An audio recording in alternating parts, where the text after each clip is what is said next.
All right, I did find the Jackie Chan Adventures. They ran from 2000 to 2005. I checked the credits, and Jackie Chan is in all 95 episodes as Jackie Chan. Here's the thing, though. There's somebody else, James C, is also listed for 95 episodes as Jackie Chan. So Jackie Chan would show up, do like his little live intro, and I'm sure he filmed all 95 on the same day. Yeah, so he was not the voice of Jackie Chan in the Jackie Chan Adventures, but he got paid. Tony Jaa does not have the Tony Jaa Adventures. I would have been down for it though.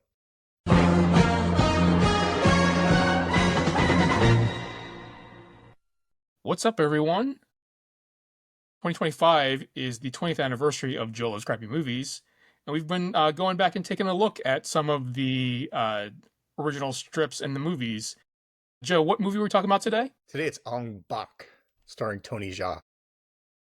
So I've never actually seen Ong Bak. You'll have to tell me what it's about. Sure, yeah. It's about like a simple country boy who goes into the big bad city to retrieve a stolen Buddha head. And to get it, he has to fight people and jump over stuff. Okay. Sounds like a good time. It is a good time.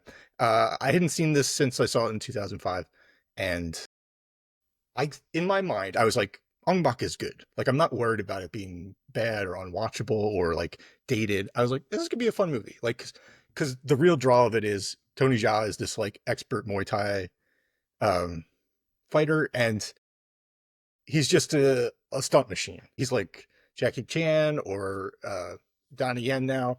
Like he's the best. Like he's so good. And we'll talk more about how awesome he is later. But this was the first movie he did that that brought him to America. And I knew that, like, even though I'd never seen his stuff before, I was like, oh, this is going to be like a Jackie Chan movie where there's all these crazy stunts. So even if the movie stinks, at least I'm going to get to see a guy doing the unbelievable, which is always fun, even if it's just crazy parkour. Do you know what I mean? Yeah, I said that was 2005. Because I definitely remember the era when like Jackie Chan came to America with Rumble in the Bronx, and like That was wild. yeah, but So that would have been what, like 96 or something? something like that, yeah. And Jackie Chan hit so hard. Like he did, like they brought over his older movie. They brought over Rumble in the Bronx, and then they brought over like another one of his Yeah, I don't remember like which movies they generic brought ones. over and which ones I saw like as bootlegs. Sure, sure. But then after that, like they gave him like the Rush Hour franchise. Like he started making movies over here, and the Rush Hours hit hard, and he had the Shanghai Yeah. Noon franchise, the two movies that were hits and everything. I mean, everybody loves Jackie Chan. So like, I wonder if they were like, we need another Jackie Chan, or was this after Jackie Chan like he wasn't making movies anymore, or was he still like he kind of became like an A-lister over here? Yeah, I mean, so I can't. So Jackie Chan had a cartoon called The Jackie Chan Adventures. So Oh, geez, I forgot. don't remember if like 2005 is in that era, like when the Jackie Chan Adventures were. Sure, I totally forgot about that.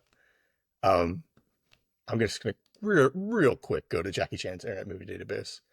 Of course, he's still making movies, but like, when was he like at his height in America? Because you can't say when was he at his height, because it was probably in the 80s over in China, like where he was. I mean, he's a huge star. Let's see here. Shanghai Nights was 2003. Oh, and he did the Medallion in 2003 too. Shanghai Noon was 2000. So yeah, this was right in that area. This must be all after. Oh wait, I can't find the cartoon though. But it was totally in that time, Yeah, like because So, we were so still living it at our homes with our parents when it was on, right? Like, yeah, so the fact that you can't find Jackie Chan Adventures on his IMDb, does that mean they had a Jackie Chan like sound alike doing the voice? no, oh maybe could Jackie Chan be bothered to show up to collect that check? This is a sidebar for like this is a Jackie Chan sidebar in Yeah, a video about Ong Bak. So he played not I can't remember the name of the rat in Teenage Mutant Ninja Turtles. Oh, Splinter in the Splinter. new I was one. gonna say Shredder, but Yeah. that's not right. Splinter. There, yeah. Yeah. So he voices that in the I think Mutant Mayhem is the name of that movie. So they Yeah. made a cartoon that follows the continuity of that movie, but they did not bring back Jackie Chan for the voice of Splinter. Sure. But they they go around it in the most hilarious way. The first few episodes, he like at the end of this is a spoiler for Mutant Mayhem. He gets in a relationship with one of the mutants, I think a bug. So he Okay. starts Oh yeah, learning yeah, how to yeah. speak in bug, and that's all he speaks in the first few In the whole, episodes. So it's that's so not weird. actually English. Um, and then the next set of episodes, they're retelling a story that has already happened, Okay. um, Featuring Splinter. featuring Splinter, but one of the turtles is speaking Splinter's lines. I like that. That's fun. They're like, we don't have a Jackie Chan sound alike even. All right, I did find the Jackie Chan Adventures. They ran from 2000 to 2005, which sounds right. It would have been right around this time, so that's great. Every Saturday morning. I checked the credits, and Jackie Chan is in all 95 episodes as Jackie Chan. Here's the thing, though. Jackie Chan did the live action. It was him introducing it because there's somebody else, James C. Sie. I'm sorry if I'm mispronouncing that. Is also listed for 95 episodes as Jackie Chan. So Jackie Chan would show up, do like his little live intro, and I'm sure he filmed all 95 on the same day. Exactly. No, Yeah. he probably made 4 trips to the studio. Yeah, so he was not the voice of Jackie Chan in the Jackie Chan Adventures, but he got paid. Tony Jaa does not have the Tony Jaa Adventures. I would have been down for it though. So in Ong Bak, he's a little bit stoic. He's from the country. He's from a small town, and one of the bad boys in that small town cuts off the head of the Buddha in the temple, and and runs away with it. And it seemed like vandalism, but the town is a wreck. They're like, "Oh my God, what are we gonna do without our Buddha head?" And I was like, "Can I get a new one?"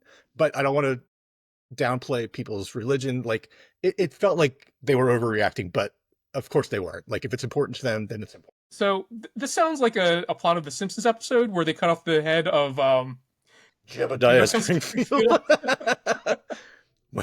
Here's the question then. Did the Simpsons rip off Ong Bak, or did Ong Bak rip off the Simpsons? I It mean, could we'll have go to either check the way. timeline with that. Yeah. So he goes in the city, and all the poor townspeople give him all the money they have. And he goes in the city to try to find the head. And he meets up with an old friend from the town who's now like a low life con artist. And they try to track down the head. And it's weird because the guy that teaches him Muay Thai is like, now that I've taught you the secrets of Muay Thai, never use it. And he's like, all right. But of course he means like it's not meant to be used against people, but he uses it against a lot of people in this I mean, I'm sure like movie. if he didn't, it'd be a shorter movie, I guess. Really short. It'd be really short. um it's great. Like it's a series of like either chase sequences, either like a foot run or like there's a one like rickshaw sort of chase.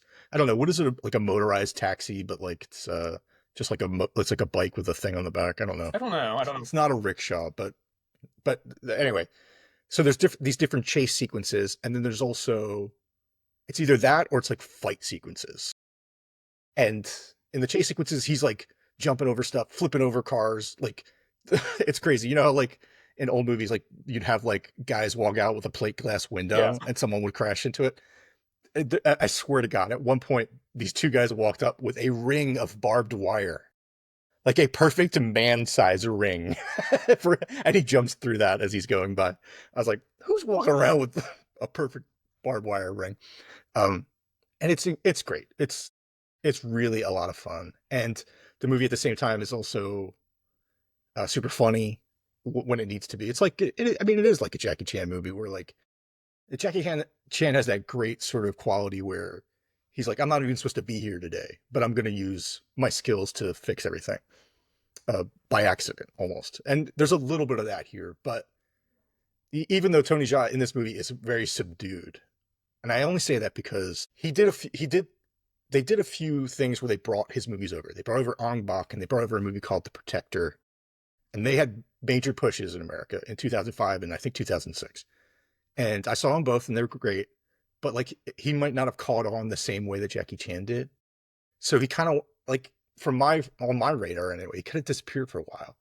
But then he started popping up in stuff like Furious 7 in Yeah. the Fast and the Furious movies, or he's in Triple X, The Return of Xander Cage, and it's all, and he's in like Expendables 4, and every time he shows up, I'm like, yes, it's so good. I get so excited because I know the action's going to be great, and in all three of those movies, he's like a goofball. He's got so much charm and so much charisma, and I'm like, why don't we get more Tony Jaa? What is going on? Um, but he doesn't have that kind of goofball energy in Ong Bak, but it's still really cool to watch. And the fight scenes, he really knows what he's doing. Like vicious knees, just knees, elbow, it's really cool. Big jumps, big crazy stuff. The knees are so vicious, and I was like, I don't know how he's going to do anything more vicious than that. At one point, he lights his knees on fire and hits somebody with them, and I was like, "You win, Tony Jaa. you got vicious knees for days." So like my point of reference for Muay Thai is Street Fighter. Oh, And well, who does Muay Thai and Street Fighter? Is Saget or yeah, I think he does it. And then there's a character in uh, Street Fighter, I want to say Alpha, Adon, I think his name is. He also does Muay Thai. But like and what do they do? lighting What knees are on their big fire is like a moves? very Street Fighter move. Yeah, it's vicious. All right, so it's great you mentioned Street Fighter because there's this one scene at the very end where he faces off against like this big enforcer guy, um, and it's like they're supposedly evenly matched and everything.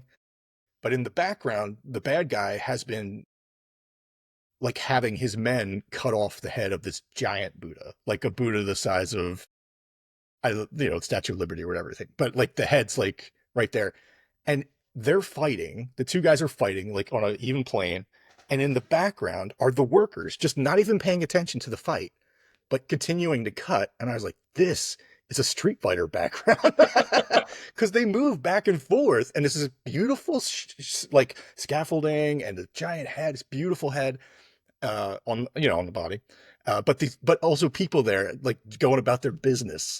So I was like, this is awesome. Sagat's background in Street Fighter 2, I believe, like there are statues in the background. I wonder if there are guys like tiny guys just like sawing off the. Right? I don't even know, but if there is, I love it. I love the attention to detail on the Ong Bak people's perspective because they must be huge Street Fighter fans, of course. But yeah, just really beautiful and so much fun. There's one thing it does that threw me even back then. So, and I don't know if they do this in Jackie Chan movies too, but I'll ask you. You've seen more Jackie Chan movies than I have. They do this thing where you'll see him do a stunt, like he slides under a car, or I'm trying to think of a good example, but let's say he jumps over a car, and it's cool, and then you see the same stunt. It's almost like they rewound, and you get to see it from a different angle. Yeah, that happens a lot. That happens a lot. Okay, so it's cool, and I know, like in my head, I'm like, they set up cameras, they recorded film. They're like, we're gonna use it.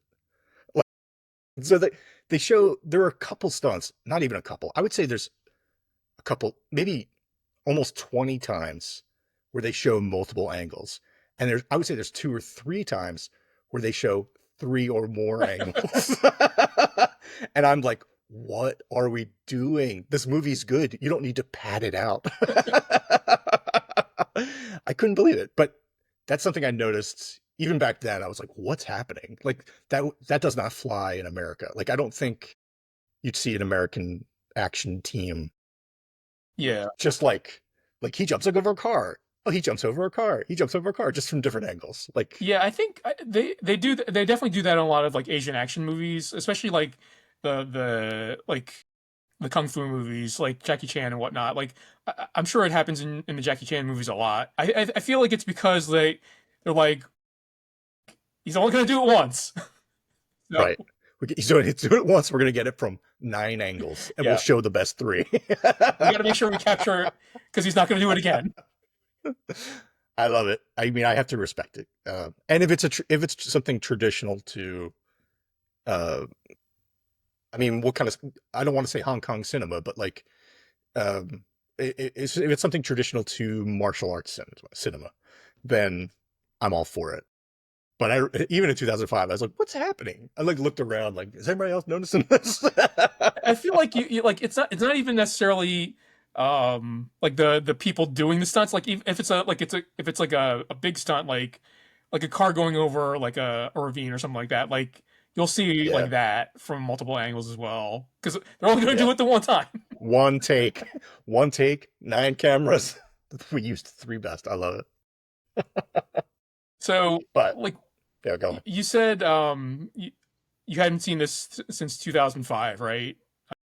Yeah. Like how does the memory of Ong Bak compare to like rewatching it? Like did you think it was like how did that compare, I guess?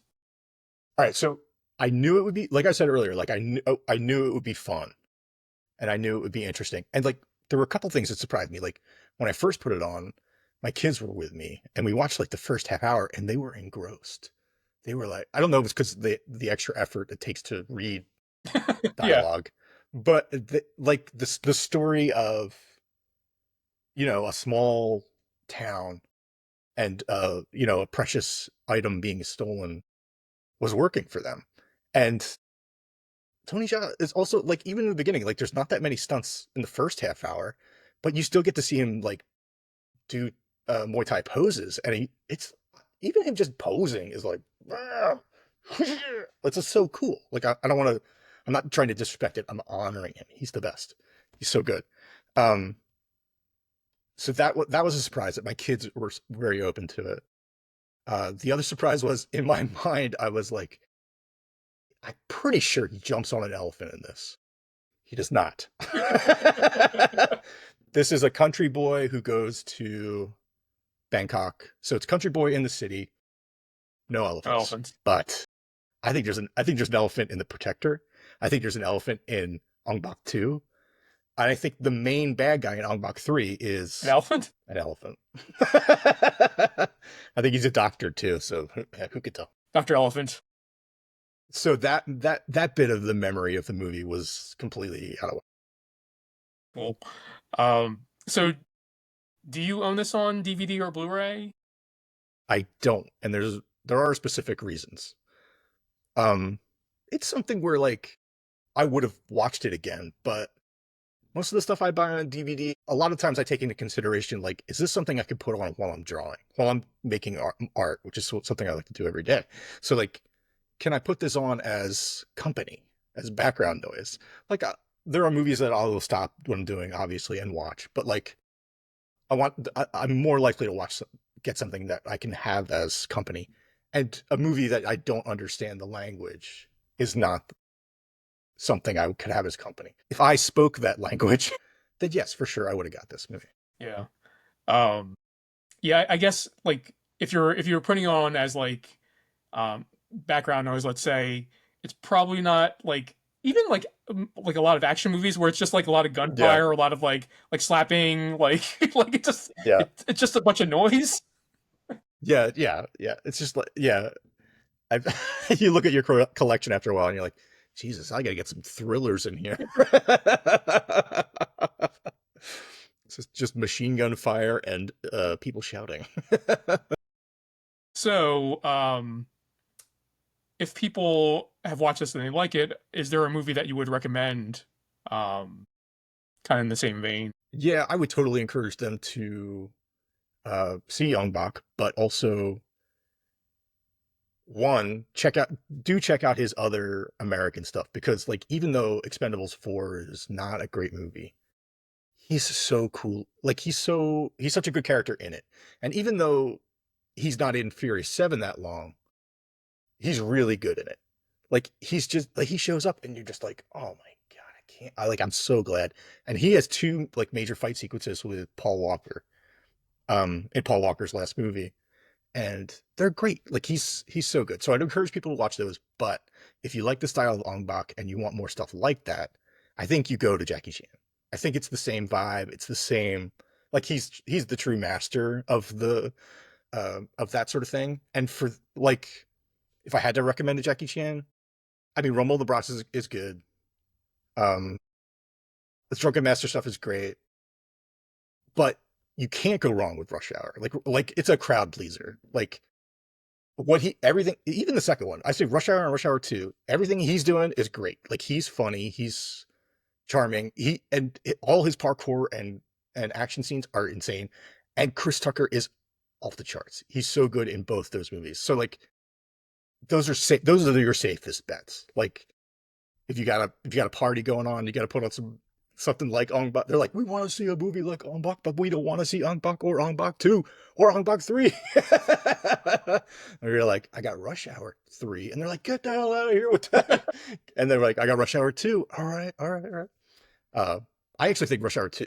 Like, do you think Rush Hour or Rush Hour 2? Which one's better? Which one would you like better? Um, I mean, I would probably say Rush Hour because I don't remember Rush Hour 2 that well. Okay, And all right. I didn't actually watch Rush Hour 3 until like relatively recently, within the past few years. I was like, there's a Rush Hour 3? Yeah, they sure did. They sure did make that. Um, Bro, I'm gonna make you watch Rush Hour 2 I because probably own it actually. you definitely own it. I mean, you have the DVD lying around somewhere.